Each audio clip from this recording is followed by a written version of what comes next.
Greetings everyone, hello and welcome to Chilliteracy. Happy Wednesday. How are we all doing? I hope we are all doing well. Welcome in all you lovely people, and thank you very much for the raid, Harpers. I hope you are doing well. Welcome in all of you lovely people as well. Yeah, I hope you had a good stream. I assume harping on about things. Ha ha ha ha ha. Yeah, and thank you for raiding over. We're stressed and depressed today. Oh, that's not good, Lady Mephistopheles. I hope both of those things go away soon. The stream was amazing. You got raided 3 times. Oh, excellent. Marvellous. Harping is better than fretting. Oh, nice. Nice. But yes, welcome in. How is everybody doing? Llama, your anxiety is doing very well. Good. That is good. Harpers, you were harping on about tuning. I mean, as I've said before, that's all harpists do, I'd have thought. Like 90% tuning, 10% playing out of tune. But yes, tune a song, yes. Yeah. And happy February as well. It is now February. January feels like it just sort of sped by, but there we go. You took advantage of the lack of TLJ stream and came home and took a nap. Oh, that is an excellent choice. Good job. That is an excellent choice. February isn't kind so far, but maybe we can survive. Oh, okay. Well, I hope it gets better for you. Also, thank you for the follow, Yoru Kamiko, I assume. Yes, your January felt like it lasted 3 years, Llama. Yeah, mine was kind of the one of, like, it felt like it lasted forever, and then it didn't. It's just time is a weird soup. So, yeah, it's one of those. You also now have a new tradition where you end stream by giving cats treats, so there's cute mayhem at the end. Nice. Excellent. I mean, to be fair, there's usually cute mayhem on Chilliteracy when Sam's streaming, because you've got the demanding child that is Joey sitting on the bed going, "Fuss, please." You spent your morning drawing Dave instead of working. No regrets. Fair.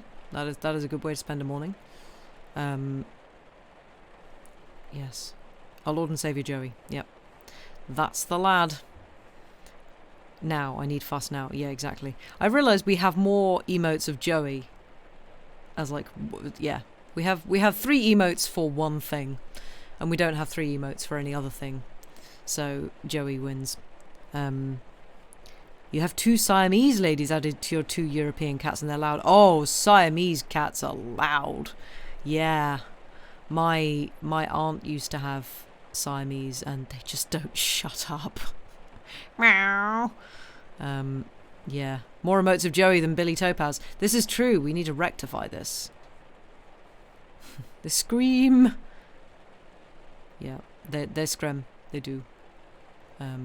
Yeah. They're rescues from a pseudo breed and they're just learning trust humans. Oh, well, that sucks for them. But I'm glad that they are in a happy home now. Yeah. One of my friends, her family has always had Siamese as well, and their current cat, called Oscar, is possibly just the grumpiest, most entitled bastard of a cat I have ever encountered. He will walk around going, and I'm not kidding, meow. Like, he sounds like Alan Rickman as a cat, but mean. And he's just complaining about everything. He complains if you give him fuss. He complains if you don't give him fuss. He complains if he gets food. He complains if he doesn't get food. He's just, and he has this incredibly supercilious look. And he just looks at you. If someone else is like giving him fuss, he's just like, yeah, and he's just, oh, he's awful. You listened to a podcast about Billy Topaz. There was a podcast? Can you put the link in Discord? Please, I wish to know where this podcast can be found. He walked to Buckingham Palace to declare himself the official royal poet. The Queen sent him a letter telling him she didn't want him to be royal poet, but he took it as meaning she wanted him to be royal poet. Yeah, that sounds like Billy T.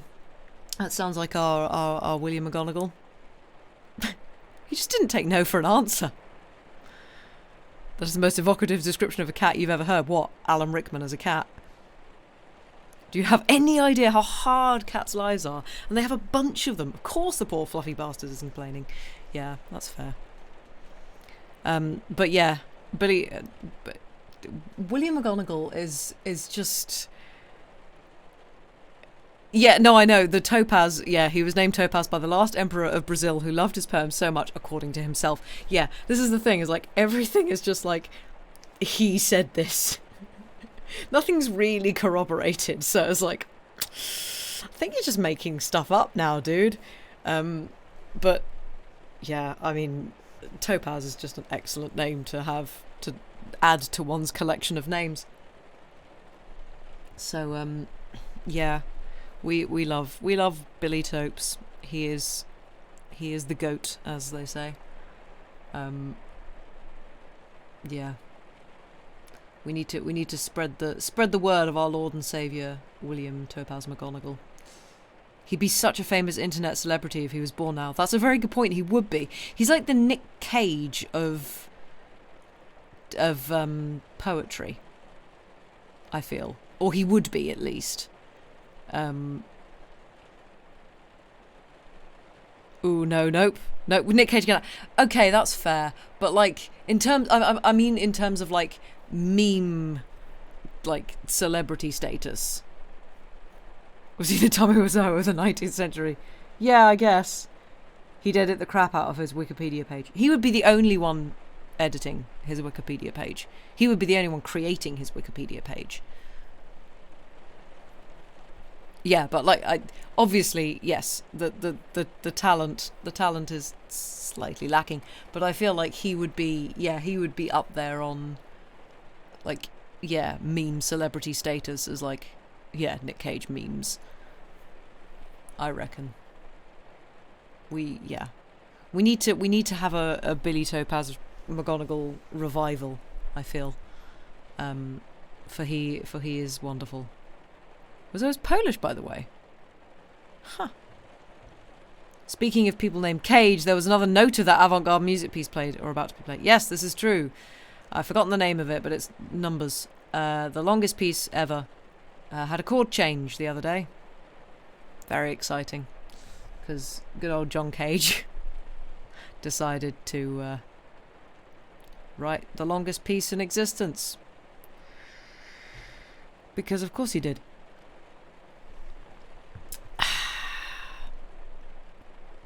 Great stuff, but yeah.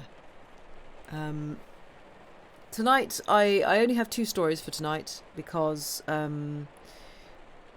my voice is a little bit tired. I was doing a lot of talking yesterday, and today got people like doing basically building work going on, and they knocked down a wall today, which means that there is just like plaster dust everywhere in the air. You can't escape it, so I've basically been breathing that in. Was I suing people for sharing his proper given name? Oh dear. He picked up that name because he sold some kind of bird related toys in LA or something. Okay, sure. I'm not even going to try and pronounce that, Harpers. How was the talk? The talk was good, thank you. Yeah, I went to, for those who follow me on the socials, I gave a little talk at Royal Academy of Music, where I studied. I've done it before. It's for their professional development week, artistic development week for their students. Basically talking about life as a freelance musician, and yeah, I had a couple of people come up to me afterwards with one person who'd never heard of like how one produces music before, as in like producing with a capital P, and like using things like digital audio workstations like Reaper and things like that. So she was like, "Oh, I've never heard of this before. Can you like tell me more details?" I was like, "Yeah, sure." And then the other person was like, "Hi, I'm a trombonist. You mentioned that you don't like how it's still kind of like a boys' club drinks with the lads thing for brass players. Yeah, it's still the same." And I just like visibly deflated. I was like, oh, it hasn't changed then. Oh, okay.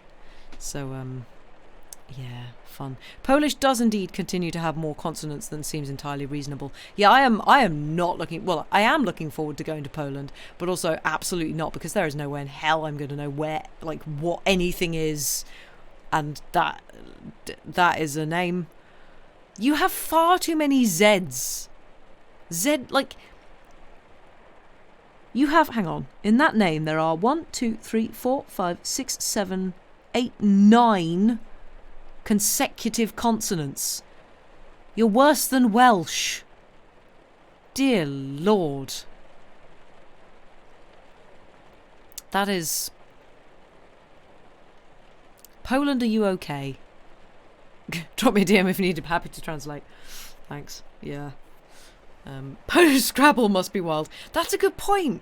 That is a good point. You did it and your dog gave you a look. Yeah. Your dog probably thought you were dying. You are indeed worse than Welsh, but at least Polish sounds are all frontal and Welsh is all around. Yeah, that's true. Y is a vowel in Polish. Well, Y is kind of a vowel in Welsh as well, I think. But when there's a CZ, you read it as ch, and it's just sh. Oh, okay. Fair enough. It's basically, yeah, the equivalent of our CH and SH. Yeah. Y and W are both vowels in Welsh, yes. And double L is double L is just phlegm in Welsh. Your English teacher used to say Polish stole all your consonants and English stole all our vowels. Yeah, that's fair. That is fair. We use vowels where we really don't need to. To be fair, we use consonants where we don't need to as well. There we go, Q. Perfect example. If anybody stole the vowels, it's French, to be fair. Yeah, that's fair.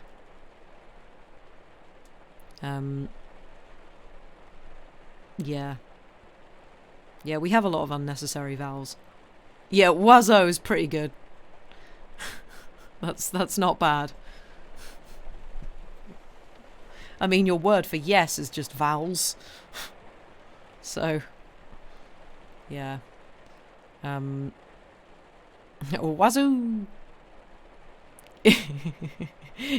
You were just waiting for their turn to be pronounced in Q. Nice, I like that. Also, Welsh is in the... Oh, is it? I thought it was always like... Oh no, I suppose it's a chlan. It's more of a... Yeah, that's fair. Llandogger. Llan blah blah blah blah blah blah. Long word.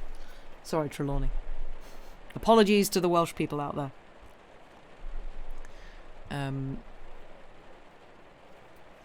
It's possibly the foreign language sound you're most jealous of. Oh, there's going to be better ones out there. Danes always add a few vowels when they're speaking after skipping half the consonants of the word. Excellent. Oh, for pity's sake, Lady Mephistopheles. Yeah, that one. I am not going to try and pronounce that, because I will insult all of Wales by doing so.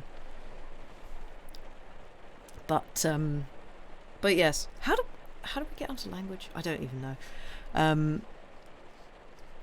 You had to. This is true. See, what we, like, you can say the gogogoch part because it's just fun to say. Yeah, exactly. Your teacher, the one who taught you, actually Welsh and was born there. Nice, that's cool. You know how to pronounce that, but your mouth doesn't. Yeah, this is the thing. It's like, I've heard enough Welsh people pronounce that it's like, oh, okay, yeah, I know how that should sound. There's no way in hell I can say it. But, your favourite Welsh folklore character is it like Blodved or something? I don't know, probably not. Through McGonagall and Tommy Wiseau, Poland, etc. Yeah, that's fair. Right, well, let us put the language aside for a bit. You also like the idea of just randomly blaming things on him. Yeah. Bloody Ed. bloody red. I don't know. Sorry, Welsh. I do apologise. But yes, bloody weth. Oh yeah, that would make sense. Yeah, double D is usually, isn't it? Sam, Sam, can you stop Stream Elements, please? Lucy is here. No, you can't. Yes, you can, because you started it doing this. I am decidedly here. Oh boy. Yeah, but you can. Oh dear. Anyway. Well, Lucy is not looking. Lucy is decidedly looking. Stream Elements has gained sentience. I am worried about that, yes. It's no longer under Sam's control. No, I think Sam's just choosing not to control it. Sam has freed Stream Elements into the world. We do need a quote. I feel like we do need a quote bot on here, but the problem is we read so much and there's so much that is quotable that there would be a lot. Maybe we should instill a quote bot. We did at one point discuss possibly getting a McGonagall bot. I think we should do that. Nothing wrong with a massive quote library. This is fair. Yeah, we should definitely have a McGonagall quote library at least. All our quotes would read like a Waterstones bookmark. This is true. Yeah, now I want to do a McGonagall command of some kind. Anyway, so we are reading tonight more Katherine Mansfield short stories because we love Katherine Mansfield, we've decided. And McGonagall quote, that's good. Eternal soup. You'd love to set up a McGonagall Markov chain bot, but that would take a lot of work and understanding. That is true, but the thing about the tomato soup definitely deserves a quote. I agree. What was it? Tomato soup is so dreadfully eternal. I think. Yeah, we have had some very good quotes. But yes, we are back on good old Katherine Mansfield short stories because, yeah, I am really enjoying her stuff and she's cool. She's really cool. So for the first one for tonight, it's called Pictures. And yeah, again, a lot of these stories are very... they resonate, I think, for a lot of different reasons with a lot of people. And God, she's just very perceptive and very good at talking about just humans. Why does it always have to be tomato soup? And it's written as a silly throwaway line spoken by a pompous imbecile, but it clearly resonated with everyone. Yeah, that's the thing. Oh, you found it. Wow. Why must it always be tomato soup? So deeply true, don't you feel? Tomato soup is so dreadfully eternal. Yes. Yes, indeed. But yes, if we are all sitting comfortably, now I've rabbited on for far too long, we shall begin with Pictures by Katherine Mansfield. 8 o'clock in the morning. Miss Ada Moss lay in a black iron bedstead, staring up at the ceiling. Her room, a Bloomsbury top floor back, smelled of soot and face powder and the paper of fried potatoes she brought in for supper the night before. Oh dear, thought Miss Moss. I'm cold. I wonder why it is that I always wake up so cold in the mornings now. My knees and feet and my back, especially my back, it's like a sheet of ice. And I always was such a one for being warm in the old days. It's not as if I was skinny. I'm just the same full figure that I used to be. No, it's because I don't have a good hot dinner in the evenings. A pageant of good hot dinners passed across the ceiling, each of them accompanied by a bottle of nourishing stout. Even if I were to get up now, she thought, and have a sensible, substantial breakfast.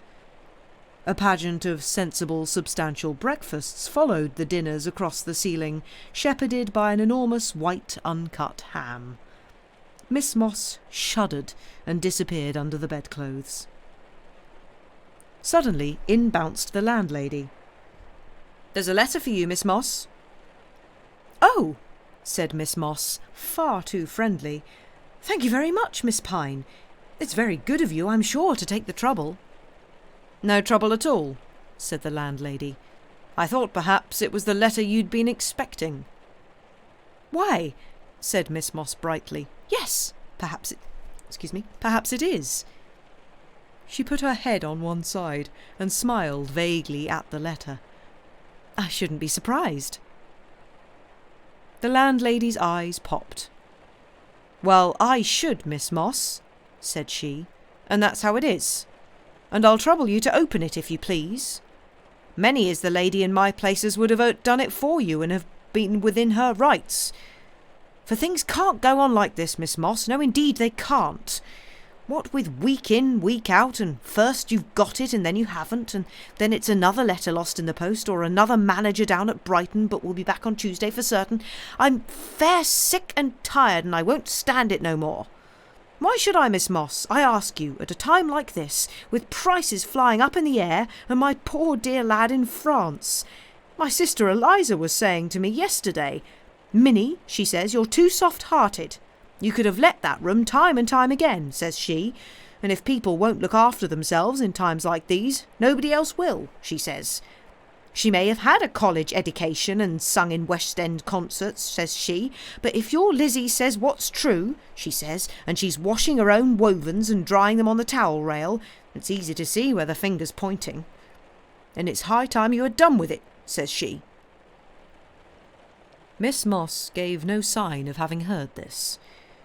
She sat up in bed, tore open her letter, and read, Dear Madam, yours to hand. Am not producing at present, but have filed photo for future ref.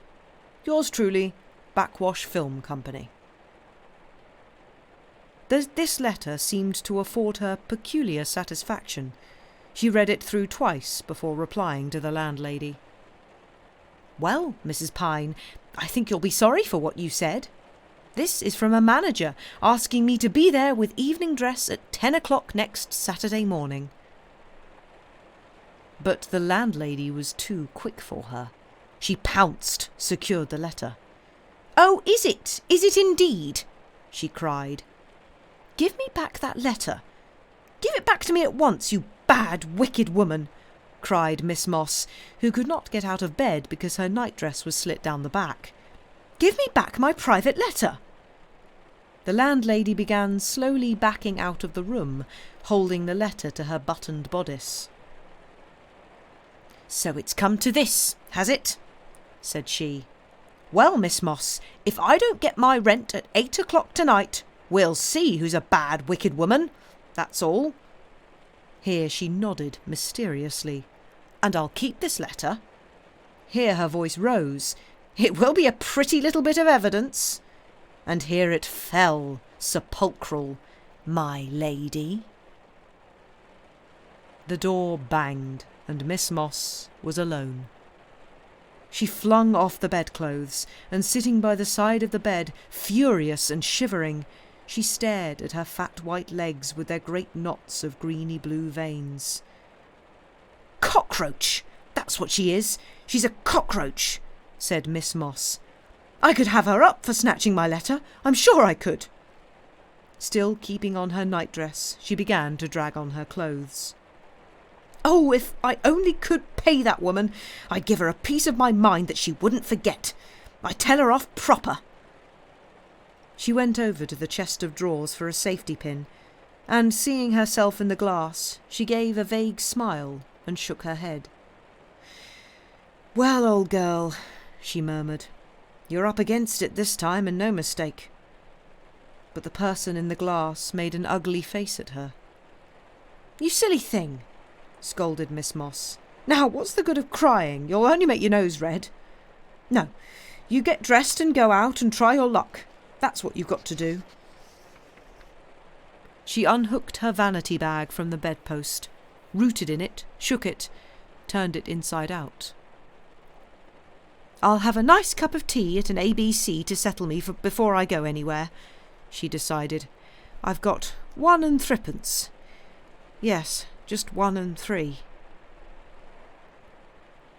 10 minutes later, a stout lady in blue serge with a bunch of artificial palmers at her bosom, a black hat covered with purple pansies, white gloves, boots with white uppers, and a vanity bag containing 1 and 3, sang in a low contralto voice, "Sweetheart, remember when days are forlorn, it always is darkest before the dawn." But the person in the glass made a face at her, and Miss Moss went out. There were grey crabs all the way down the street, slopping water over grey stone steps. With his strange hawking cry and the jangle of the cans, the milk boy went his rounds. Outside Britweiler's Swiss house he made a splash, and an old brown cat without a tail appeared from nowhere and began greedily and silently drinking up the spill. It gave Miss Moss a queer feeling to watch, a sinking, as you might say. But when she came to the ABC, she found the door propped open. A man went in and out carrying trays of rolls, and there was nobody inside except a waitress doing her hair and the cashier unlocking the cash boxes. She stood in the middle of the floor, but neither of them saw her. "My boy came home last night," sang the waitress. "Oh, I say, how topping for you," gurgled the cashier. "Yes, wasn't it?" sang the waitress. "He brought me a sweet little brooch. Look, it's got Dieppe written on it." The cashier ran across to look and put her arm round the waitress's neck. "Oh, I say, how topping for you." "Yes, isn't it?" said the waitress. "Oh, he is brawn. Hello," I said. "Hello, old mahogany." "Oh, I say," gurgled the cashier, running back into her cage and nearly bumping into Miss Moss on the way. "You are a treat." Then the man with the rolls came in again, swerving past her. "Can I have a cup of tea, miss?" she asked. But the waitress went on doing her hair. "Oh," she sang, "we're not open yet." She turned around and waved her comb at the cashier. "Are we, dear?" "Oh, no," said the cashier. Miss Moss went out. "I'll go to Charing Cross. Yes, that's what I'll do," she decided. "But I won't have a cup of tea. No, I'll have a coffee. There's more of a tonic in coffee. Cheeky, those girls are. Her boy came home last night. He brought her a brooch with Dieppe written on it." She began to cross the road. "Look out, fatty, don't go to sleep," yelled a taxi driver. She pretended not to hear. "No, I won't go to Charing Cross," she decided. "I'll go straight to Kig and Cadgett. They're open at 9. If I get there early, Mr. Cadgett might have something by the morning's post. I'm very glad you turned up so early, Miss Moss. I've just heard from a manager who wants a lady to play. I think you'll just suit him. I'll give you a card to go and see him. It's £3 a week and all found. If I were you, I'd hop round as fast as I could. Lucky you turned up so early." But there was nobody at Kig and Cadgett's except the charwoman wiping over the lino in the passage. "Nobody here yet, miss," said the char. "Oh, isn't Mr. Cadgett here?" said Miss Moss, trying to dodge the pail and brush. "Well, I'll just wait a moment, if I may." "You can't wait in the waiting room, miss. I haven't done it yet. Mr. Cadgett's never here before 11:30 on Saturdays. Sometimes he don't come at all." And the char began crawling towards her. "Dear me, how silly of me," said Miss Moss. "I forgot it was Saturday." "Mind your feet, please, miss," said the char. And Miss Moss was outside again. That was one thing about Bite and Bithams. It was lively. You walked into the waiting room, into a great buzz of conversation, and there was everybody. You knew almost everybody. The early ones sat on chairs, and the later ones sat on the early ones' laps, while the gentlemen leaned negligently against the walls or preened themselves in front of the admiring ladies. "Hello," said Miss Moss, very gay. "Here we are again." And young Mr. Clayton, playing the banjo on his walking stick, sang Waiting for the Robert E. Lee. "Mr. Bitham here yet?" asked Miss Moss, taking out an old dead powder puff and powdering her nose mauve.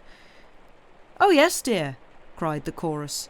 "He's been here for ages. We've all been waiting here for more than an hour." "Dear me," said Miss Moss.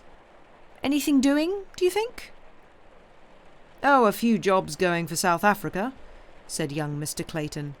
"150 a week for 2 years, you know." "Oh!" cried the chorus. "You are weird, Mr. Clayton. Isn't he a cure? Isn't he a scream, dear? Oh, Mr. Clayton, you do make me laugh. Isn't he a comic?" A dark, mournful girl touched Miss Moss on the arm. "I just missed a lovely job yesterday," she said. 6 weeks in the provinces and then the West End.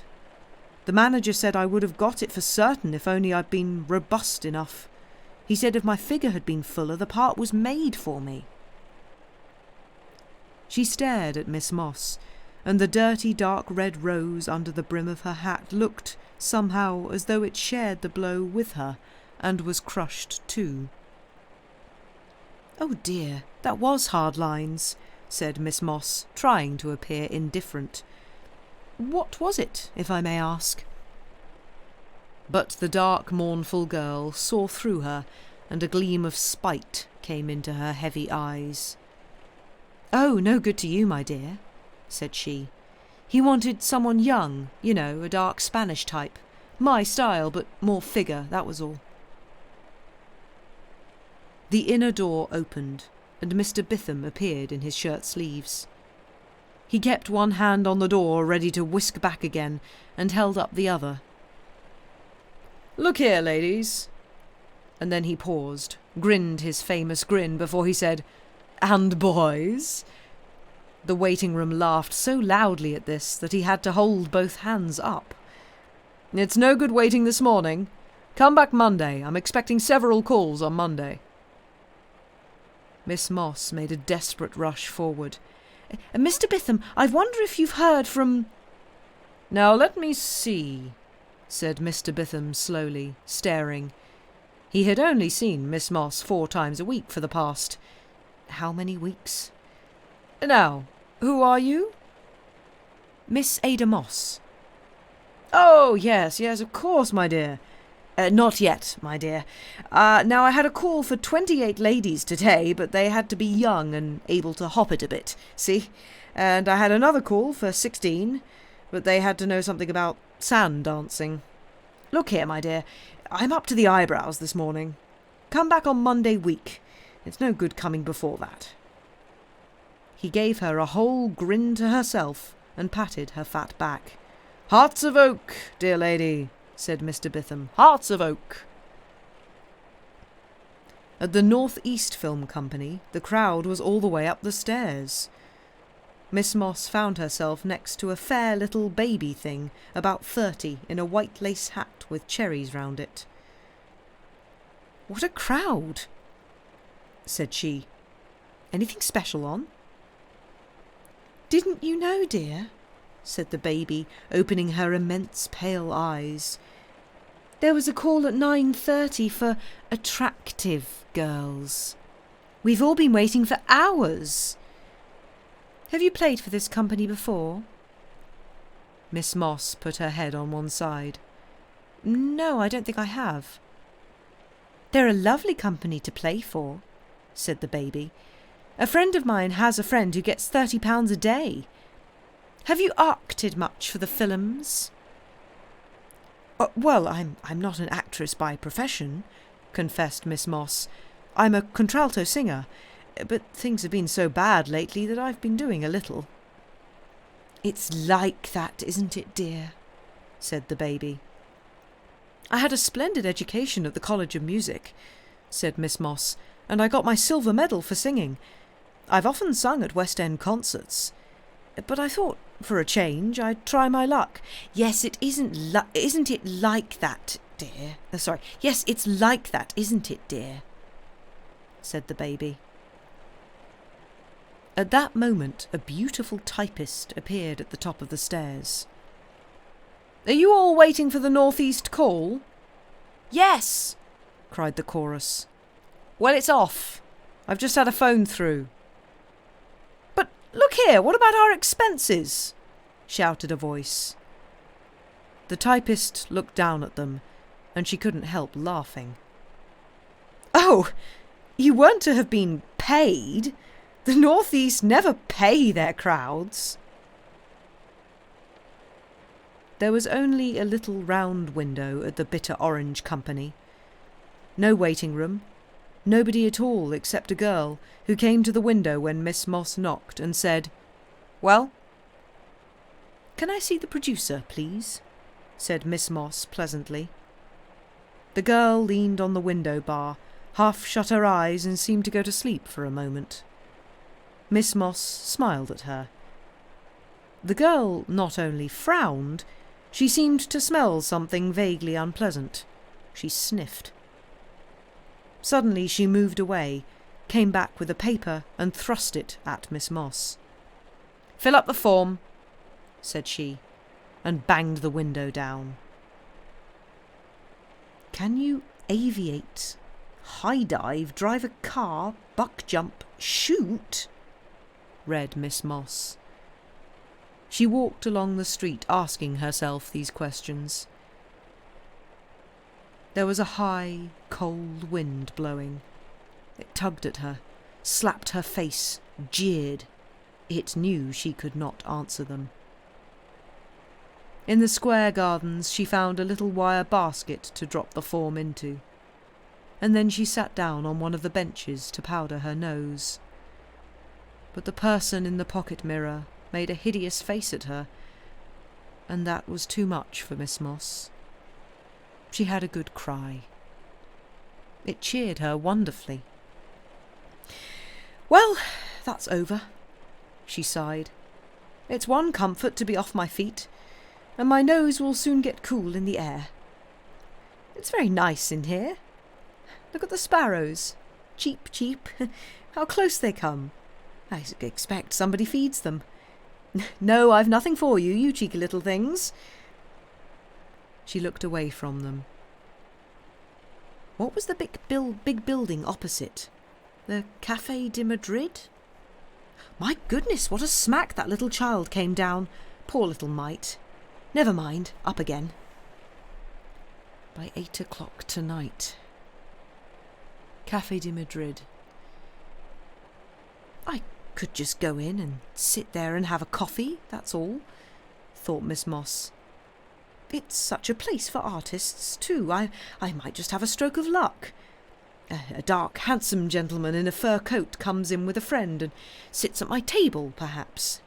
No, old chap, I've searched London for a contralto and I can't find a soul. You see, the music is difficult. Have a look at it. And Miss Moss heard herself saying, Excuse me, I happen to be a contralto and have sung that part many times. Extraordinary. Come back to my studio and I'll try your voice now. £10 a week. Why should I feel nervous? It's not nervousness. Why shouldn't I go to the Café de Madrid? I'm a respectable woman. I'm a contralto singer. And I'm only trembling because I've had nothing to eat today. A nice little piece of evidence, my lady. Very well, Mrs. Pine. Café de Madrid. They have concerts there in the evenings. Why don't they begin? The contralto has not arrived. Excuse me, I happen to be a contralto. I have sung that music many times. It was almost dark in the cafe. Men, palms, red plush seats, white marble tables, waiters in aprons. Miss Moss walked through them all. Hardly had she sat down when a very stout gentleman wearing a very small hat that floated on the top of his head like a little yacht flopped into the chair opposite hers. "Good evening," said he. Miss Moss said in her cheerful way, "Good evening." "Fine evening." said the stout gentleman. Yes, very fine. Quite a treat, isn't it? Said she. He crooked a sausage finger at the waiter. Bring me a large whisky, and turned to Miss Moss. What's yours? Well, I think I'll take a brandy if it's all the same. 5 minutes later, the stout gentleman leaned across the table and blew a puff of cigar smoke full in her face. That's a tempting bit of ribbon, said he. Miss Moss blushed until a pulse at the top of her head that she never had felt before pounded away. I always was one for pink, said she. The stout gentleman considered her, drumming with her fingers on the table. I like 'em firm and well covered, said he. Miss Moss, to her surprise, gave a loud snigger. 5 minutes later, the stout gentleman heaved himself up. Well, am I going your way, or are you coming mine? He asked. I'll come with you, if that's all the same, said Miss Moss, and she sailed after the little yacht out of the cafe. The end. Now, I don't know about you guys, but that's a really sad story. Like, that is all types of crap. A life of a contralto is not easy. Yes. That is one of the many layers of that. But, yeah. Again, Katherine Mansfield doing a good job of writing a story highlighting how crappy people are. Entirely dependent on people's looks. And also, like, I need to look up her life a little bit more, I think, because, like, she obviously has had, like, I mean, she will have known people in kind of the theatre world, the film world and all of that, but, like, all of that feels very accurate especially for the time. I mean, I say for the time, still a thing now. But just, yeah, people just desperately trying to get jobs. And yeah, like, for me, reading that as, like, she had a very good education at the College of Music is like, oh, this is in London. That's the Royal College of Music. And she got a silver medal in singing. Like, these things are still things now. She is a fantastic, like, if that's the case of this character, she is a fantastic singer. No question about it. She is a, like, world-class singer. And just, yeah, it like, really hits close to home for me, and I see Harper as you saying it as well. It's just like, you can be incredibly skilled in one aspect and then go, I might try my hand at something else because things are a bit difficult, and then no luck whatsoever because everybody else is trying for the same thing. And because you're not fitting the mould that everybody else wants, you don't get any work. It's a bit of a heartbreaking story, that one. But again, I just, like, I just, yeah, she's I Miss Moss needs everybody to hug her. She seems, and again, doesn't seem like there's a bad bone in her body. And again, at the end, we've got even more stuff. It's like, oh, we've just got out and out sexism and guys being creepy. Great. Fabulous. Miss Moss deserves all the good things. She does. But the show business and everything. Yeah, exactly. And Andy, yeah, she's so good at saying so much with just a perfectly chosen details and turns of phrase. Yeah, like, she doesn't need to say how bad the industry is or anything like that. It's just like, she's fantastic at show, don't tell. It's just, yeah. So, yeah. I really, really like that story, and also hate it because of just what it explores. It's just very sad. So, yeah, let's all pour one out for Miss Moss. And also, another thing, like, she was... I don't, like, it didn't say what time she sort of got to the cafe by, but I'm assuming probably well into the afternoon, and she was like, oh, I'm feeling jittery, probably because I haven't eaten all day. And it's like, oh, oof, yeah, that's another one, for people in the creative industries and stuff, is like, spend all the time desperately trying to chase jobs and things and realise you haven't actually, eaten. It's Katherine Mansfield, this woman. Dear Lord, she's good. Very, very good.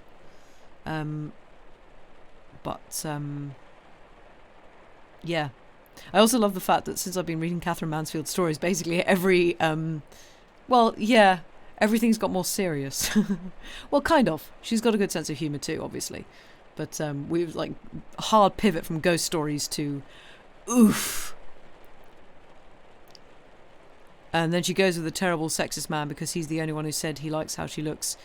Maybe that's one way of reading it, or maybe just she wants some company.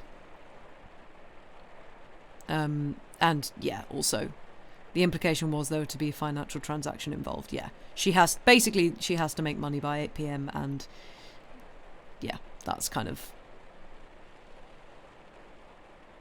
that. Yeah, that is also how I read that. Basically, yeah, that's even worse. Yeah. That's the thing. Is like her mind is giving her these opportunities. Like, oh, maybe they'll need a alto singer.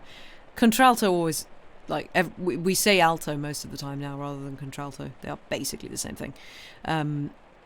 Yeah, it's just like, oh, maybe they'll need an alto singer and I'll be able to step in, and then it's just like, oh, well, I guess this will have to be how I earn my rent tonight. And it's just, ugh. Oh, it's heartbreaking. And again, I like the fact that Katherine Mansfield, isn't afraid to write stories about these situations, and about the fact that, yeah, like, this is a woman who is just struggling and is still an incredibly accomplished human being, and has to turn to something like that because the way the world has screwed her over, basically. You got either a financial transaction implied, or just hoping for a warm bed and food, which is terrible too. Yeah, either, really. Very good at humanising people struggling on the edges of society. Yeah, exactly.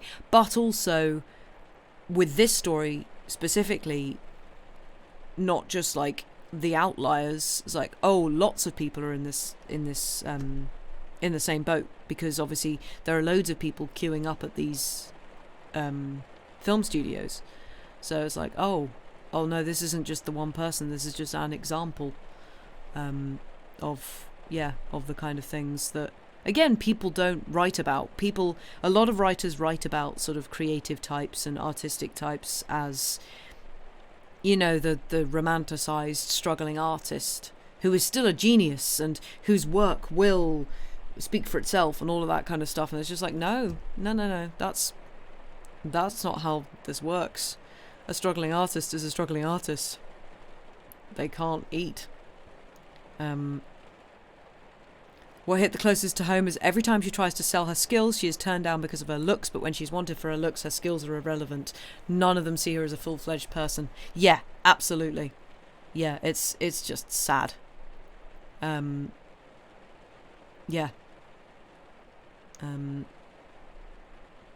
Yeah. All of that. It's very sad. Yeah. Poor Miss Moss. But yeah, on that somewhat depressing note, apologies. But again, these stories are beautifully written and important to read and to talk about. So yeah, on that note, I will throw us to a break. I might possibly make myself a hot chocolate, so I might be gone a little bit longer than 5 minutes. If that's all right. Gonna go hug your dog for a bit. You need the dopamine. That is fair. But yes, go do break-related things. I shall be back in possibly a little bit longer than 5 minutes. We shall see. But bye for now.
return.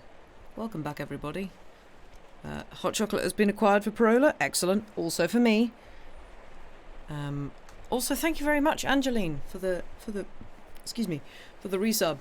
11 months. Madness. Very, very welcome. And Harper's has also acquired a hot chocolate. Excellent. How many people have hot chocolate? Hang on.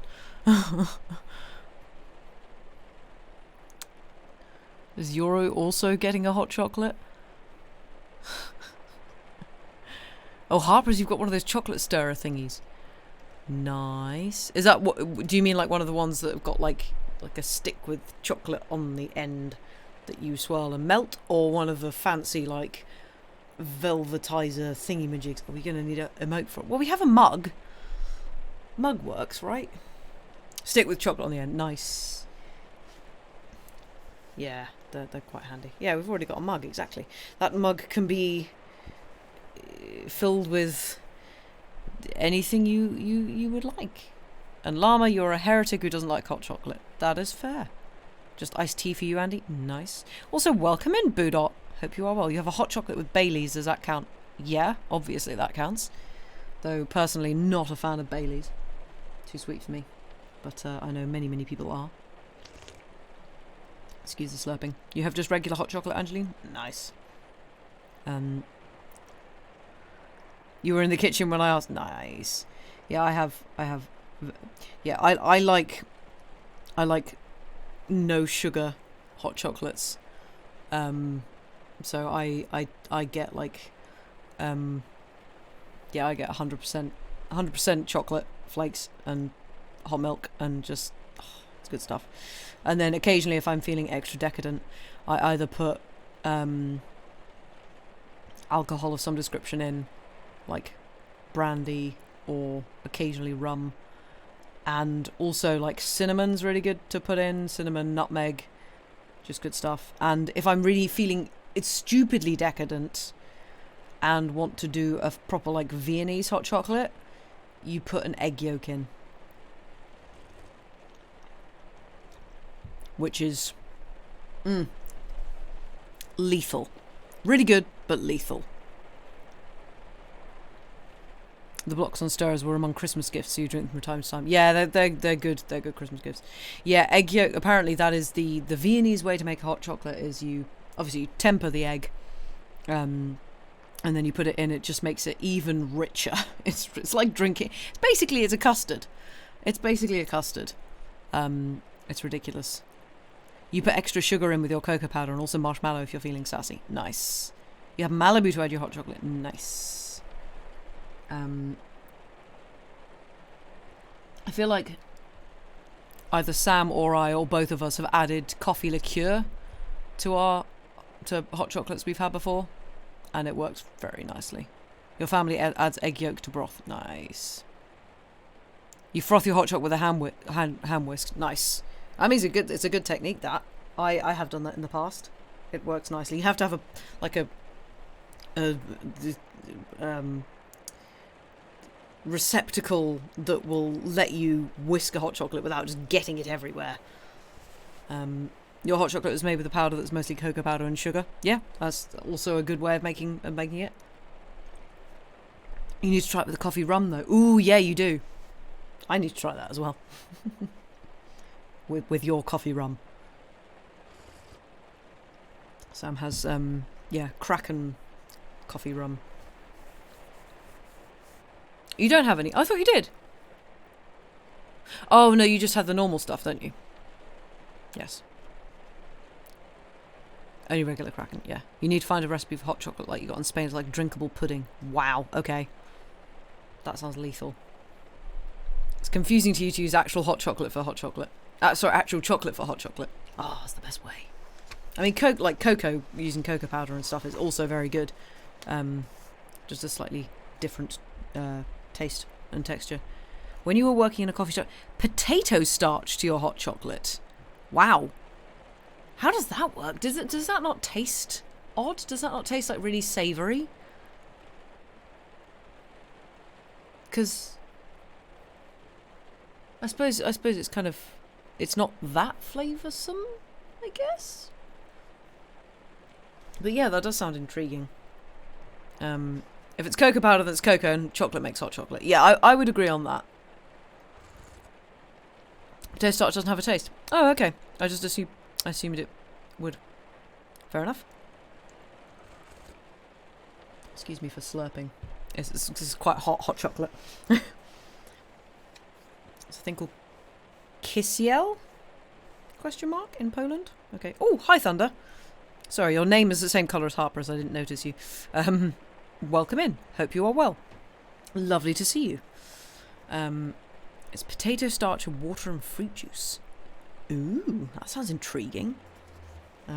Yeah. Interesting. Makes a gooey fruit goo when you like it. I do not even know how I would start to even imagine that. You've only just got here. Yeah, I am aware. But welcome in. Hope you are well. Gooey fruit goo sounds intriguing. It does, doesn't it? Yeah. You'll stick to calling that hot chocolate and not hot cocoa? You call it what you like. That is fine. No one's going to judge. You do enjoy goo textured things. You see, I have recently realised, because I love things like mochi. I really, really like that texture. And like tofu and all of that stuff. So, yeah. That does sound interesting. You need to get some new milk in. Oh no, Thunder. Yeah, sorry. We've all sort of gone and got hot chocolates in the break. So we've got on to talking about hot chocolate now. Mochi is indeed good. Mochi's great. It is. Oh, it's so good. I recently introduced Sam to, oh god. Is it dorayaki? The filled pancakes, the Japanese filled pancakes. That had matcha. Was it like it was like matcha and red bean paste. Which I just could like. Those are your favourite food ever. Nice. Mochi's so good, so expensive. Yeah. I kind of want to learn how to make it myself because it doesn't seem particularly expensive if you make it yourself. Because obviously you just need... It's basically like rice flour and water. And that's about it. Possibly sugar as well, I guess. But... yeah. Just like red bean paste and the kind of very savoury... And a lot of manual labour, that is true. The kind of savoury dessert... Like sweet but savoury desserts that... Japan has. I am a sucker for that. Like all of their like chestnut things in desserts. Just all good. The SU shop sells dorayaki. Oh, neat. That's cool. Nice. Yeah. Don't know if you've seen the traditional way of making mochi paste, but it's amazing. I have actually. I saw a video about it the other day. I was like, my goodness me, that is time consuming and yeah, a lot of manual labour. Palace Cat making mochi challenge. Nice. For mochi you need glutinous rice, not just flour though. I guess. I don't know. I am not an expert with this. You love sesame mochi especially. Yeah, I don't mind sesame. I can take it or leave it. It's not my favourite, but I'm fine with it. Steamed buns with red bean paste at dim sum places seem conceptually similar to mochi. Yeah, just slightly different texture. I guess. But yeah, red bean paste. Ugh, I could eat that by the flippin' spoonful. Because yeah, it's not too sweet, which is what I like. It's just good. It's good stuff. I'm not someone who likes really sweet things, and I love how a lot of Japanese desserts seem to have that lovely balance of sweet but not too sweet. Anyway, on that note, so why do you like Sam then? Well, because Sam is absolutely not too sweet. He's definitely bitter. Have you heard Sam talk? You're a jerk. I wasn't going to go that far. Okay. Oh, pandan. Yes, that's another thing. I need to try that, actually. It looks good, but I've never tried it. Oh, yeah, Sam, I wasn't saying you were a jerk. I was just saying that you're bitter. Because who isn't bitter about the world at the moment? He is also wholesome. Yeah, he is a wholesome Sam. Don't shatter Sam's delusions. Oh dear. Right. I've rabbited on a lot again. So, if we're all sitting comfortably with our various hot chocolates, I think pretty much everybody in chat has a hot chocolate now. Woohoo! Hot chocolate party. Which has now made me realise that I need to make homemade marshmallows again, because homemade marshmallows are great. Do you have a story that's not the saddest in the book? So this is also not the most cheerful of stories. Just putting that out there. But yeah, it's another good one.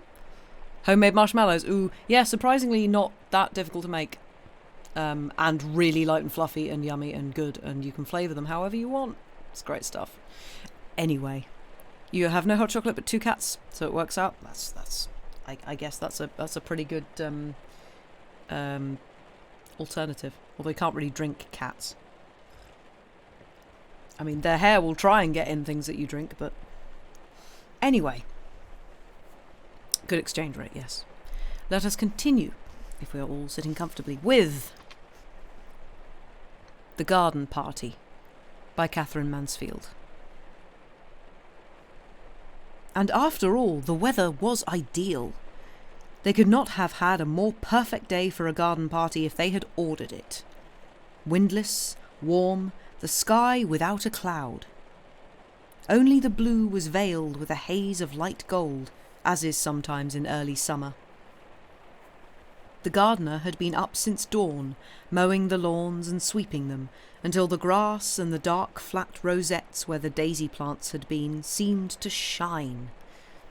As for the roses, you could not help feeling they understood that roses are the only flowers that impress people at garden parties, the only flowers that everybody is certain of knowing. Hundreds, yes, literally hundreds, had come out in a single night. The green bushes bowed down as though they had been visited by archangels. Breakfast was not yet over before the men came to put up the marquee. "Where do you want the marquee put, Mother?" "My dear child, it's no use asking me. I'm determined to leave everything to you children this year. Forget I am your mother. Treat me as an honoured guest." But Meg could not possibly go and supervise the men. She had washed her hair before breakfast, and she sat drinking her coffee in a green turban with a dark wet curl stamped on each cheek. Jose, the butterfly, always came down in a silk petticoat and a kimono jacket. "You'll have to go, Laura. You're the artistic one." Away Laura flew, still holding her piece of bread and butter. It's so delicious to have an excuse for eating out of doors, and, besides, she loved having to arrange things. She always felt she could do it so much better than anybody else. 4 men in their shirt sleeves stood grouped together on the garden path. They carried staves covered with rolls of canvas, and they had big tool bags slung on their backs. They looked impressive. Laura wished now that she was not holding that piece of bread and butter, but there was nowhere to put it, and she couldn't possibly throw it away. She blushed and tried to look severe and even a little bit short-sighted as she came up to them. "Good morning," she said, copying her mother's voice. But that sounded so fearfully affected that she was ashamed, and stammered like a little girl. "Oh, have you come... Is it about the marquee?" "That's right, miss," said the tallest of the men, a lanky, freckled fellow, and he shifted his tool bag, knocked back his straw hat, and smiled down at her. "That's about it." His smile was so easy, so friendly, that Laura recovered. What nice eyes he had, small, but such a dark blue. And now she looked at the others, and they were smiling too. "Cheer up, we won't bite," their smile seemed to say. How very nice workmen were. And what a beautiful morning. She mustn't mention the morning. She must be businesslike. The marquee. "Well, what about the lily lawn? Would that do?" And she pointed to the lily lawn with the hand that didn't hold the bread and butter. They turned. They stared in the direction. A little fat chap thrust out his underlip and the tall fellow frowned. "I don't fancy it," said he. "Not conspicuous enough. You see, with a thing like a marquee," and he turned to Laura in his easy way, "you want to put it somewhere where it'll give you a bang slap in the eye, if you follow me." Laura's upbringing made her wonder for a moment whether it was quite respectful of a workman to talk to her of bangs slap in the eye, but she did quite follow him. "A corner of the tennis court?" she suggested. "But the band's going to be in one corner." Gonna have a band, are you?" said another of the workmen. He was pale. He had a haggard look as his dark eyes scanned the tennis court. What was he thinking? "Only a very small band," said Laura gently. Perhaps he wouldn't mind so much if the band was quite small. But the tall fellow interrupted. "Look here, miss. That's the place. Against those trees. Over there. That'll do fine." Against the caracas. Then the caraca trees would be hidden. And they were so lovely, with their broad gleaming leaves and their clusters of yellow fruit. They were like trees you imagined growing on a desert island, proud, solitary, lifting their leaves and fruits to the sun in a kind of silent splendour. Must they be hidden by a marquee? They must. Already the men had shouldered their staves and were making for the place. Only the tall fellow was left. He bent down, pinched a sprig of lavender, put his thumb and forefinger to his nose, and snuffed up the smell. When Laura saw that gesture, she forgot all about the caracas in her wonder at him caring for things like that, caring for the smell of lavender. How many men that she knew would have done such a thing? Oh, how extraordinarily nice workmen were, she thought. Why couldn't she have workmen for friends rather than the silly boys she danced with and who came to Sunday night's supper? She would get on much better with men like these. It's all the fault, she decided, as the tall fellow drew something on the back of an envelope, something that was to be looped up or left to hang, of these absurd class distinctions. Well, for her part, she didn't feel them. Not a bit, not an atom. And now there came the chock-chock of wooden hammers. Someone whistled. Someone sang out, "Are you right there, matey?" Matey. The friendliness of it, the... Just to prove how happy she was, just to show the tall fellow how at home she felt and how she despised stupid conventions, Laura took a big bite of her bread and butter as she stared at the little drawing. She felt just like a work girl. "Laura! Laura, where are you? Telephone, Laura!" a voice cried from the house. "Coming!" Away she skimmed, over the lawn, up the path, up the steps, across the veranda and into the porch. In the hall, her father and Laurie were brushing their hats, ready to go to the office. "I say, Laura," said Laurie very fast, "you might just give a squiz at my coat before this afternoon, see if it wants pressing." "I will," said she. Suddenly she couldn't stop herself. She ran at Laurie and gave him a small, quick squeeze. "Oh, I do love parties, don't you?" gasped Laura. "Rather," said Laurie's warm, boyish voice, and he squeezed his sister too and gave her a gentle push. "Dash off to the telephone, old girl." The telephone. Yes. Oh, yes. "Kitty! Good morning, dear. Come to lunch?"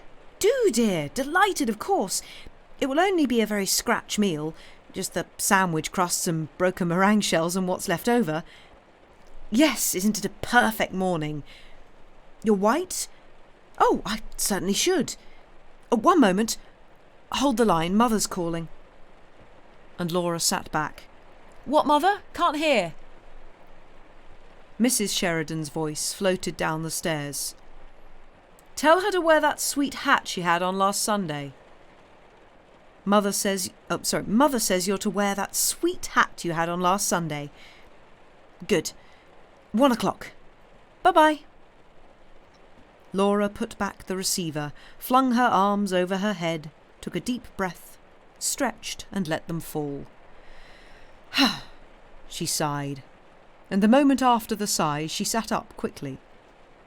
She was still, listening. All the doors in the house seemed to be open.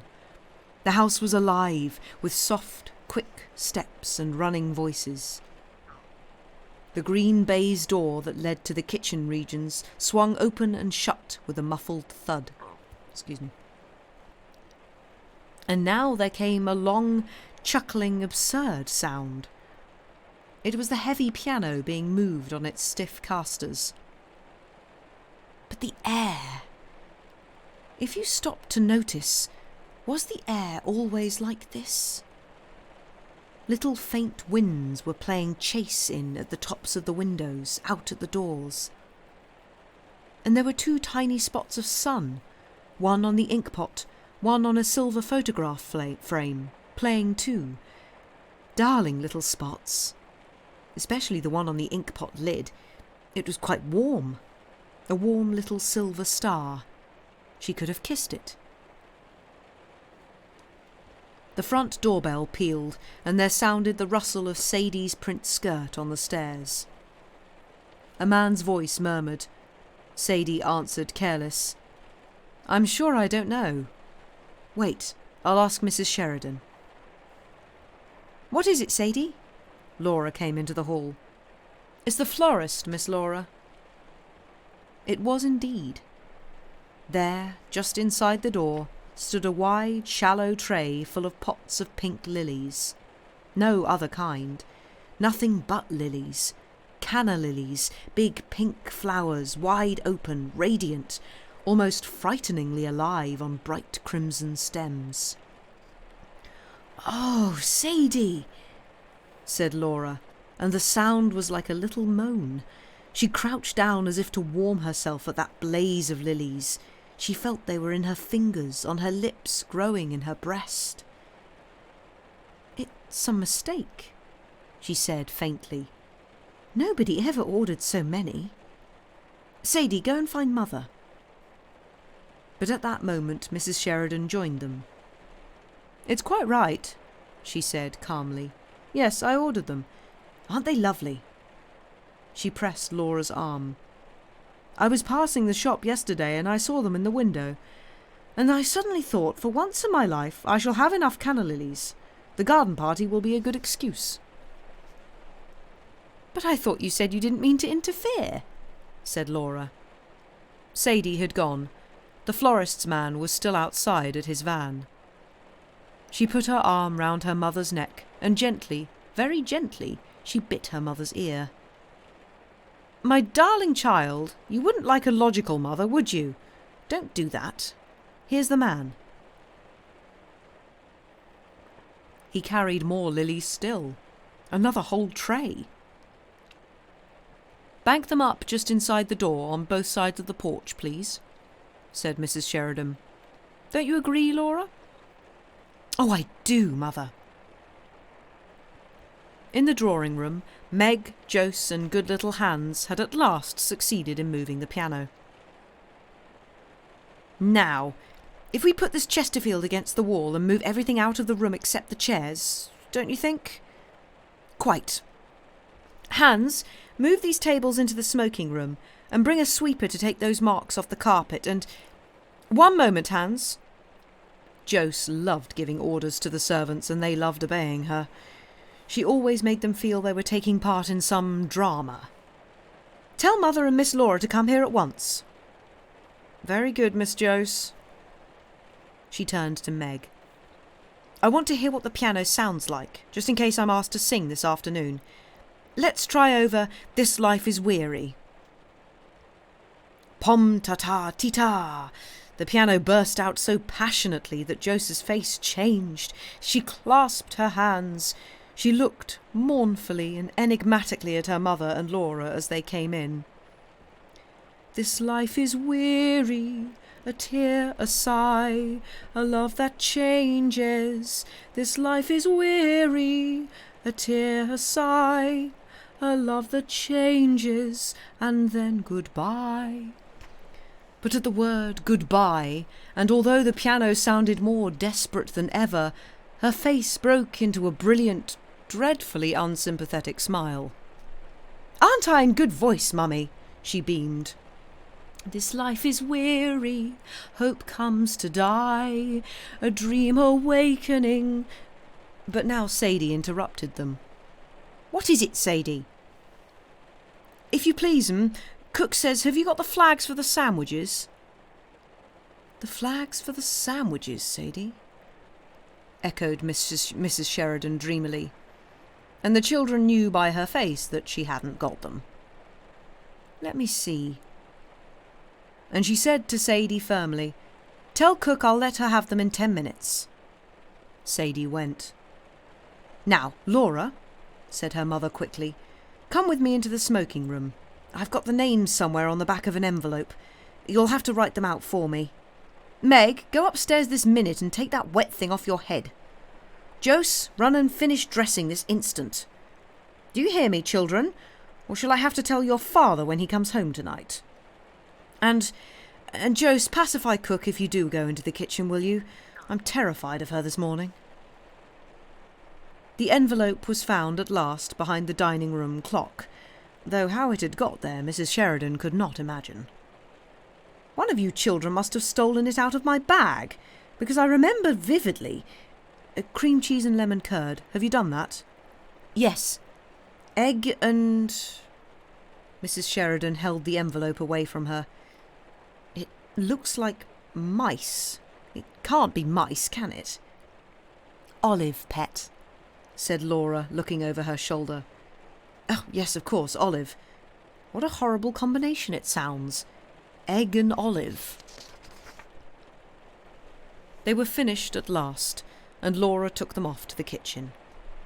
She found Jose there pacifying the cook, who did not look at all terrifying. "I have never seen such exquisite sandwiches," said Jose's rapturous voice. "How many kinds did you say there were, Cook? 15?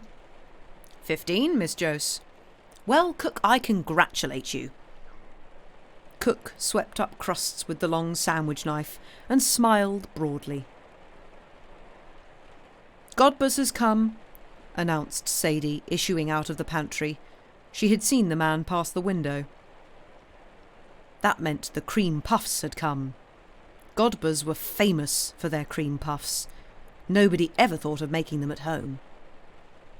"Bring them in and put them on the table, my girl," ordered Cook. Sadie brought them in and went back to the door. Of course, Laura and Jose were far too grown up to really care about such things. All the same, they couldn't help agreeing that the puffs looked very attractive. Very. Cook began arranging them, shaking off the extra icing sugar.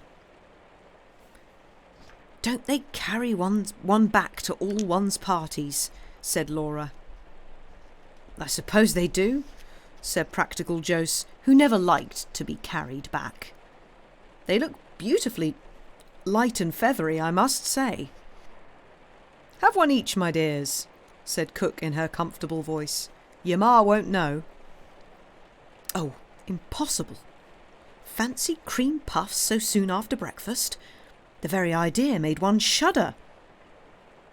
All the same, 2 minutes later, Jose and Laura were licking their fingers with that absorbed inward look that only comes from whipped cream. "Let's go into the garden, out by the back way," suggested Laura.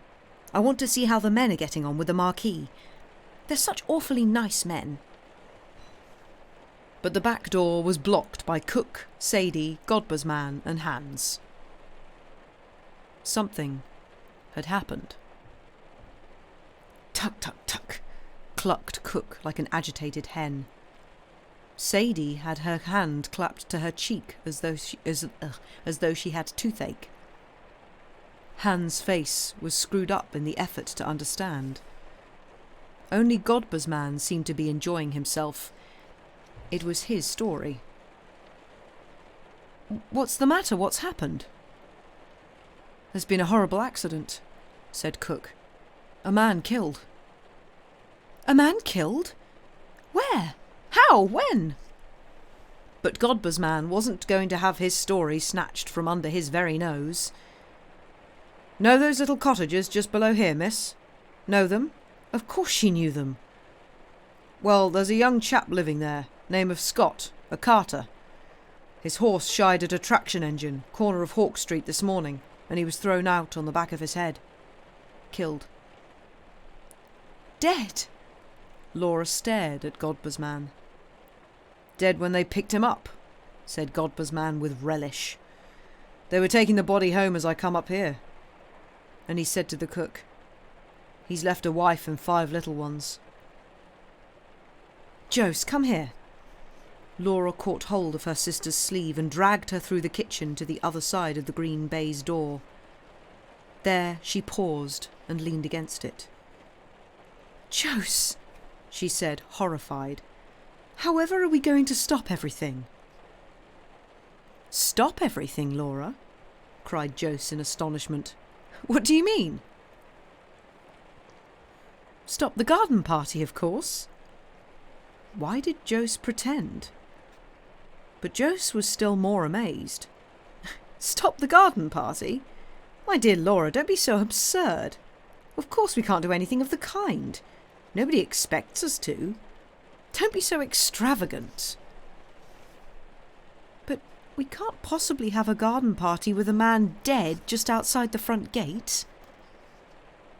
That really was extravagant, for the little cottages were in a lane to themselves at the very bottom of a steep rise that led up to the house. A broad road ran between. True, they were far too near. They were the greatest possible eyesore, and they had no right to be in that neighbourhood at all. They were little mean dwellings painted a chocolate brown. In the garden patches there was nothing but cabbage stalks, sick hens and tomato cans. The very smoke coming out of their chimneys was poverty-stricken. Little rags and shreds of smoke, so unlike the great silvery plumes that uncurled from the Sheridans' chimneys. Washerwoman lived in the lane, and sweeps and a cobbler, and a man whose house front was studded all over with minute bird cages. Children swarmed. When the Sheridans were little, they were forbidden to set foot there because of the revolting language and of what they might catch. But since they were grown up, Laura and Laurie on their prowls sometimes walked through. It was disgusting and sordid. They came out with a shudder. But still, one must go everywhere, one must see everything. So through they went. And just think of what the band would sound like to that poor woman, said Laura. Oh, Laura! Jose began to be seriously annoyed. If you're going to stop a band playing every time someone has an accident, you'll lead a very strenuous life. I'm every bit as sorry about it as you. I feel just as sympathetic. Her eyes hardened. She looked at her sister just as she used to when they were little and fighting together. You won't bring a drunken workman back to life by being sentimental, she said softly. Drunk? Who said he was drunk? Laura turned furiously on Jose. She said, just as they had used to say on those occasions, I'm going straight up to tell Mother. Do, dear, cooed Jose. Mother, can I come into your room? Laura turned the big glass doorknob. Of course, child. Why, what's the matter? What's given you such a colour? And Mrs. Sheridan turned round from her dressing table. She was trying on a new hat. Mother, a man's been killed, began Laura. Not in the garden, interrupted her mother. No, no. Oh, what a fright you gave me. Mrs. Sheridan sighed with relief and took off the big hat and held it on her knees. But listen, Mother, said Laura. Breathless, half choking, she told the dreadful story. Of course we can't have our party, can we? She pleaded. The band and everybody arriving. They'd hear us, Mother. They're nearly neighbours. To Laura's astonishment, her mother behaved just like Jose. It was harder to bear because she seemed amused. She refused to take Laura seriously. "But my dear child, use your common sense. It's only by accident we've heard of it. If someone had died there normally, and I can't understand how they keep alive in those poky little holes, we should still be having our party, shouldn't we?" Laura had to say yes to that, but she felt it was all wrong. She sat down on her mother's sofa and pinched the cushion frill. "Mother, isn't it really terribly heartless of us?" she asked. "Darling." Mrs. Sheridan got up and came over to her, carrying the hat. Before Laura could stop her, she had popped it on. "My child," said her mother, "the hat is yours. It's made for you. It's much too young for me. I have never seen you look such a picture. Look at yourself." And she held up her hand mirror. "But, Mother," Laura began again. She couldn't look at herself. She turned aside. This time Mrs. Sheridan lost patience just as Jose had done. "You are being very absurd, Laura," she said coldly. "People like that don't expect sacrifices from us. And it's not very sympathetic to spoil everybody's enjoyment as you're doing now." I don't understand," said Laura, and she walked quickly out of the room into her own bedroom. There, quite by chance, the first thing she saw was this charming girl in the mirror, in the black hat trimmed with gold daisies and a long black velvet ribbon. Never had she imagined she could look like that. "Is Mother right?" she thought. And now she hoped her mother was right. Am I being extravagant? Perhaps it was extravagant. Just for a moment she had another glimpse of that poor woman and those little children and the body being carried into the house. But it all seemed blurred, unreal, like a picture in the newspaper. "I'll remember it again after the party's over," she decided. And somehow that seemed quite the best plan. Lunch was over by 1:30. By 2:30 they were all ready for the fray.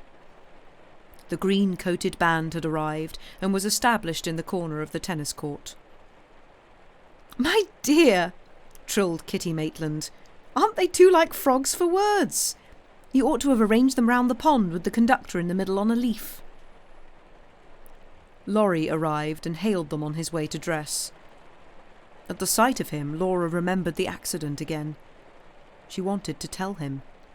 If Laurie agreed with the others, then it was bound to be all right. And she followed him into the hall. "Laurie?" "Hello?" He was halfway upstairs, but when he turned round and saw Laura, he suddenly puffed out his cheeks and goggled his eyes at her. "My word, Laura, you do look stunning," said Laurie. "What an absolutely topping hat." Laura said faintly, "Is it?" and smiled up at Laurie, and didn't tell him after all.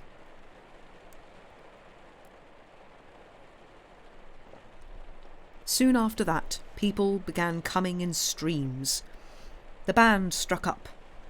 The hired waiters ran from the house to the marquee.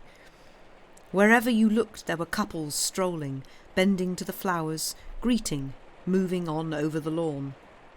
They were like bright birds that had alighted in the Sheridans' garden for this one afternoon, on their way to... where? Ah, what happiness it is to be with people who are all happy, to press hands, press cheeks, smile into eyes. "Darling Laura, how well you look! What a becoming hat, child! Laura, you look quite Spanish. I've never seen you look so striking." And Laura, glowing, answered softly, "Have you had tea? Won't you have an ice? The passion fruit ices really are rather special." She ran to her father and begged him, "Daddy, darling, can't the band have something to drink?" and the perfect afternoon slowly ripened, slowly faded, slowly its petals closed. Never a more delightful garden party. The greatest success. Quite the most. Laura helped her mother with the goodbyes. They stood side by side in the porch till it was all over. All over, thank heaven, said Mrs. Sheridan. Round up the others, Laura. Let's go and have some fresh coffee. I'm exhausted. Yes, it's been very successful. But oh, these parties, these parties. Why will you children insist on giving parties? And they all of them sat down in the deserted marquee. Have a sandwich, Daddy dear. I wrote the flag. Thanks. Mr. Sheridan took a bite and the sandwich was gone. He took another. I suppose you didn't hear of a beastly accident that happened today, he said. My dear, said Mrs. Sheridan, holding up her hand. We did. It nearly ruined the party. Laura insisted we should put it off. Oh, Mother. Laura didn't want to be teased about it. It was a horrible affair all the same, said Mr. Sheridan. The chap was married too. Lived just below in the lane, and leaves a wife and half a dozen kiddies, so they say. An awkward little silence fell. Mrs. Sheridan fidgeted with her cup. Really, it was very tactless of Father. Suddenly she looked up. There on the table were all those sandwiches, cakes, puffs, all uneaten, all going to be wasted. She had one of her brilliant ideas. I know, she said. Let's make up a basket. Let's send that poor creature some of this perfectly good food. At any rate, it will be the greatest treat for the children. Don't you agree? And she's sure to have neighbours calling in and so on. What a point to have it already prepared. Laura, she jumped up. Get me the big basket out of the stairs cupboard. But, Mother, do you really think it's a good idea? Said Laura. Again, how curious. She seemed to be different from them all. To take scraps from their party. Would the poor woman really like that? Of course. What's the matter with you today? An hour or two ago you were insisting on us being sympathetic. Oh well. Laura ran for the basket. It was filled. It was now heaped by her mother. Take it yourself, darling, said she. Run down just as you are. No, wait, take the arum lilies too. People of that class are so impressed by arum lilies. The stems will ruin her lace frock, said practical Jose. So they would, just in time. Only the basket then. And Laura, her mother followed her out of the marquee, don't on any account... What, Mother? No, better not put such ideas into the child's head. Nothing. Run along. It was just growing dusky as Laura shut their garden gates. A big dog ran by like a shadow. The road gleamed white, and down in the hollow the little cottages were in deep shade. How quiet it seemed after the afternoon. Here she was going down the hill to somewhere where a man lay dead, and she couldn't realise it. Why couldn't she? She stopped a minute, and it seemed to her that kisses, voices, tinkling spoons, laughter, the smell of crushed grass were somehow inside her. She had no room for anything else. How strange! She looked up at the pale sky, and all she thought was, yes, it was the most successful party. Now the broad road was crossed. The lane began, smoky and dark. Women in shawls and men's tweed caps hurried by. Men hung over the palings. The children played in the doorways. A low hum came from the mean little cottages. In some of them was the flicker of a light, and a shadow, crab-like, moved across the window. Laura bent her head and hurried on. She wished now that she had put on a coat. How her frock shone!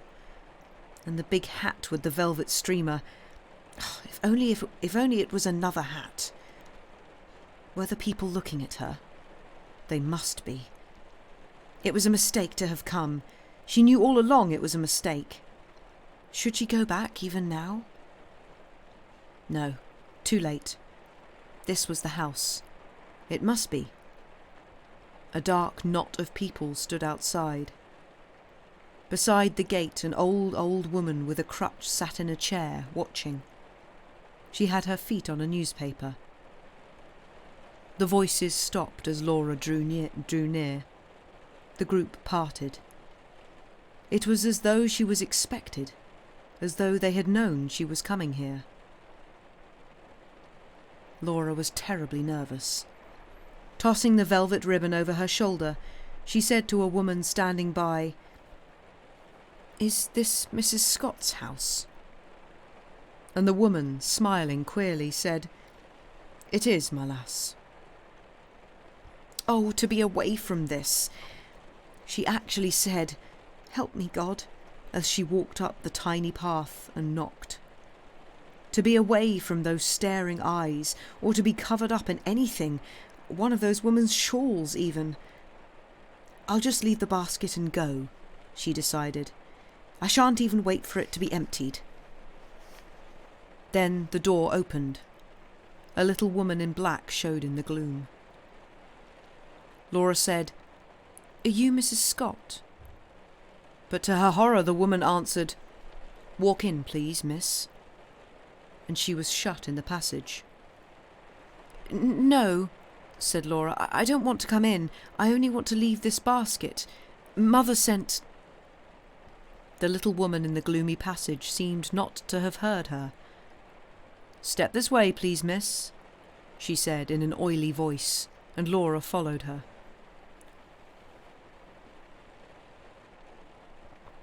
She found herself in a wretched little low kitchen, lighted by a smoky lamp.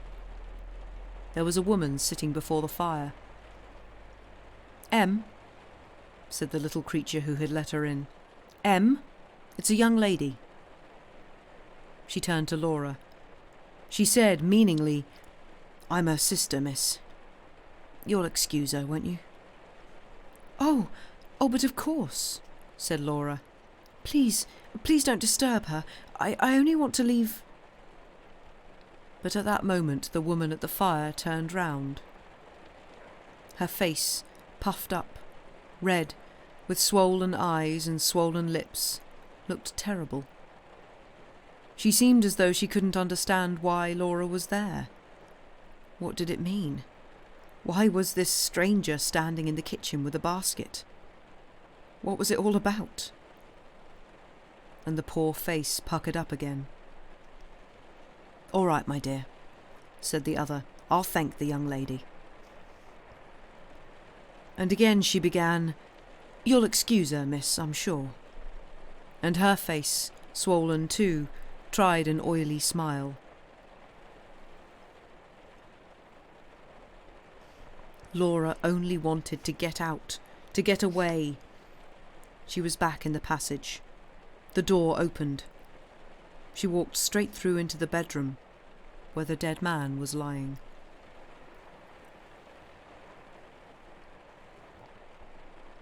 "You'd like a look at him, wouldn't you?" said Em's sister, and she brushed past Laura over to the bed. "Don't be afraid, my lass." And now her voice sounded fond and sly, and fondly she drew down the sheet. "He looks a picture. There's nothing to show. Come along, my dear." Laura came. There lay a young man, fast asleep, sleeping so soundly, so deeply, that he was far, far away from them both. Oh, so remote, so peaceful. He was dreaming. never wake him up again. His head was sunk in the pillow. His eyes were closed. They were blind under the closed eyelids. He was given up to his dream. What did garden parties and baskets and lace frocks matter to him? He was far from all those things. He was wonderful, beautiful. While they were laughing and while the band was playing, this marvel had come to the lane. Happy. Happy. All is well, said that sleeping face. This is just as it should be. I am content. But all the same, you had to cry, and she couldn't go out of the room without saying something to him. Laura gave a loud, childish sob. "Forgive my hat," she said. And this time she didn't wait for M's sister. She found her way out of the door, down the path past all those dark people. At the corner of the lane, she met Laurie. He stepped out of the shadow. "Is that you, Laura?" "Yes." "Mother was getting anxious. Was it all right?" "Yes, quite. Oh, Laurie." She took his arm. She pressed up against him. "I say, you're not crying, are you?" asked her brother.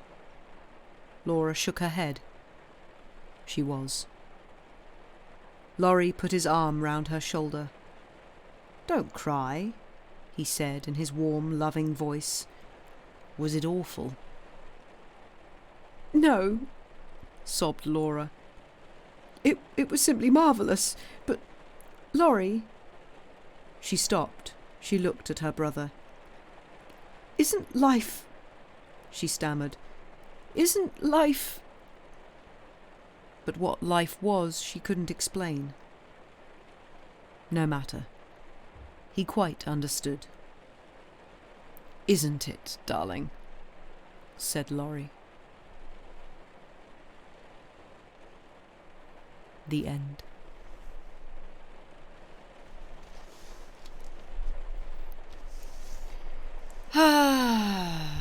And that's one about class. We've covered a lot of bases today. A lot of different topics. Yeah. Oof. Whelp and other things. Yeah. Katherine Mansfield. Ugh. She wrote some hard-hitting stuff. But yeah. I enjoyed that one as well. You're tearing us apart, Kate. I know. You loved/hated the description of the poor area. Yeah. Yeah, I agree. It's good soup, aka not tomato soup. Yeah. Yeah.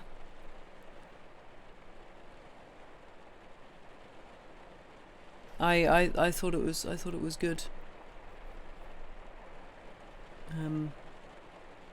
Just it's a very nice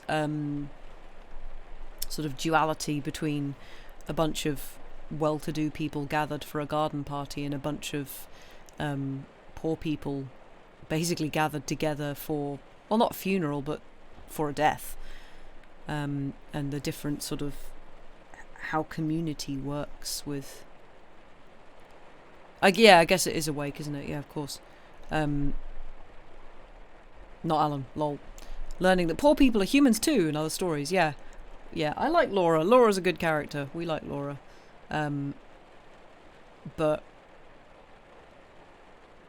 yeah, and the kind of the condescension of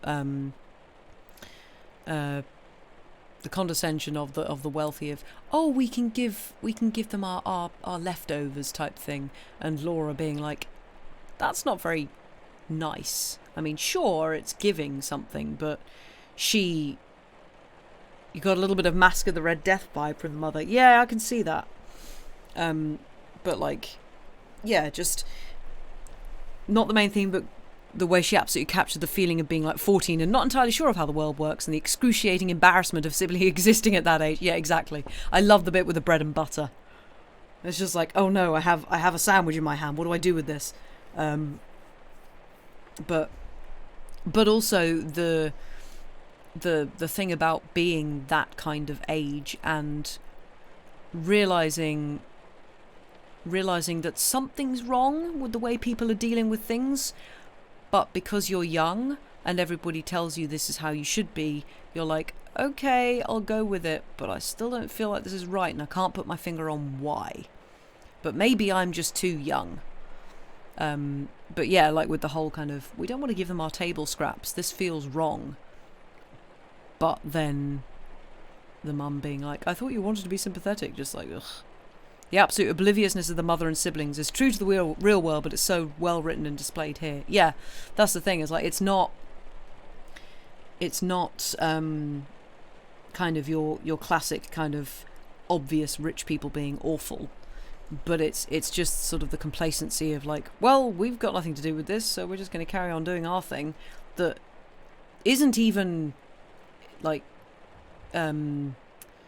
particular to the really upper classes. Like, we all do it to a certain extent because everybody's kind of living their own lives, and we've all had that moment of how much of a line do I put between myself and whatever has happened or something, and it's another thing of just being human and existing in the world. But obviously in this particular instance, it's very obviously a big old class divide. Baby's first class consciousness, yes.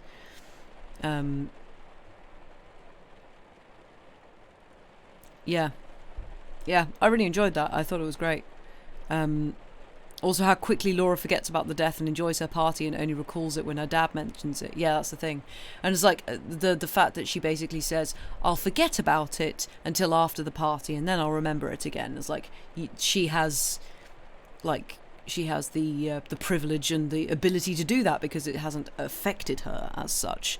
And just like the fact that she can sort of make that decision and go, I'll forget about it for now and I'll remember it later. It's like, yeah, that's another very, very poignant bit of observation of that's how we deal with things, and especially for people who have privilege, they can just choose not to deal with the thing because it doesn't directly affect them. Poignant is a very good word for it. I feel like that just describes her work in general.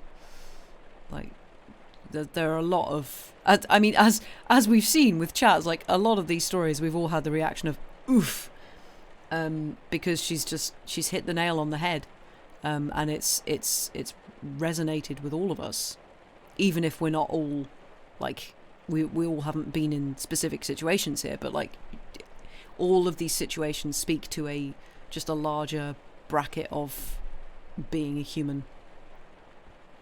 You need to give a second dinner to the cats. Ah, they're screeching. Fun. You have us in earbuds. Nice. The privilege of it, and also showing how easy it'll be for her to forget about her morals and end up like her family. Yeah, exactly. Because her sisters are already doing that. It's yeah. It's always cat dinner time. Yeah. No, it's always too late. It's always after cat dinner time. It's always, how dare you have, how you've not fed me earlier. How could you? Sorry, you vanished. No need to apologise, Thunder. Vanish away. I think I will send us probably to Stephen tonight. But yeah, thank you all very much indeed for being here. I hope you enjoyed that. I'm really, I know I've said this the last 2 times, but I'm really enjoying reading Katherine Mansfield's stuff. And it seems to me like you are all enjoying it all too. She's very, very good. I agree. And it's lovely being able to discuss something like this because her work is so gentle. but deals with some really, really important topics, and it's really lovely to be able to have that kind of conversation with all you lovely people. So yeah, I will be sending you over to our good friend Stephen as usual. He is sending Kerbals to space again, hopefully successfully. But yeah, thank you all very much. Go have a good rest of your day, night, and week, and hopefully we'll see you back on Saturday. So yeah, go take care of yourselves, and we shall see you very soon. Goodbye.